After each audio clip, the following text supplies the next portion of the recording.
আমাদের কনস্টিটিউশন অ্যামেন্ডমেন্টের ক্ষেত্রে আমরা উভয় কক্ষে 2/3 ভোটের মধ্য দিয়ে কনস্টিটিউশন সংশোধনের প্রস্তাব আমরা রেখেছি এবং সেটা অনেক দলের পক্ষ থেকে আছে, রিটার্ন আমরা দিয়েছি এবং সংস্কার কমিশনের পক্ষ থেকে আছে।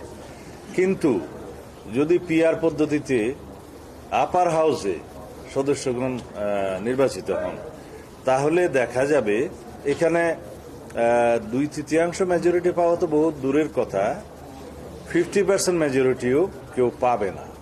কারণ আমাদের ইতিহাসে, সংসদ নির্বাচনের ইতিহাসে, আমাদের পলিটিক্যাল কালচারে সবকিছু অ্যানালাইসিস করে দেখা যায় বাংলাদেশের জাতীয় সংসদ নির্বাচনগুলোতে কোনো দল সর্বোচ্চ 40, 41, 42 জোট সহ এর বেশি পায়নি।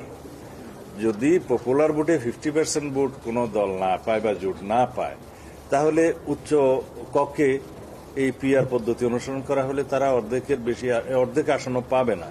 আর যদি আমরা জেনারেল বিল পাশ করতেও চাই, সেই ক্ষেত্রেও এই অর্ধেক মেজরিটি আমাদের লাগবে।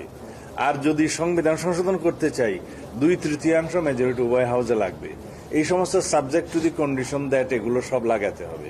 সেই ক্ষেত্রে যদি আপার হাউসে সংবিধান সংশোধন বিল এবং জেনারেল বিল পাশ করার ক্ষেত্রে যদি কন্ডিশনস এরকম হয় যে জেনারেল মেজরিটিতে হবে বা তার চাইতে কম ভোটে হবে, তখন কিছু কিছু বিষয় আলোচনায় আসবে। বাট এটা আমার দলীয় অবস্থান নয়।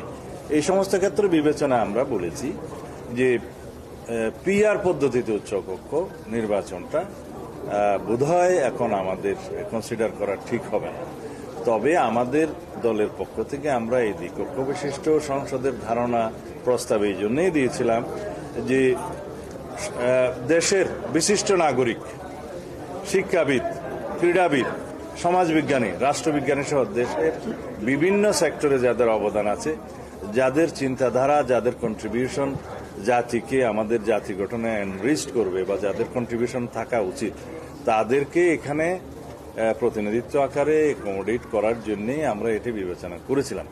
এবং আমরা এখানে সরাসরি ভোটের কথাও কিন্তু এই পার্লামেন্ট গঠনের ক্ষেত্রে, আপার হাউসের ক্ষেত্রে বলি নাই। সর্বদিক বিবেচনায় আমরা মনে করি পিআর পদ্ধতিটা এখানে সঠিক হবে না।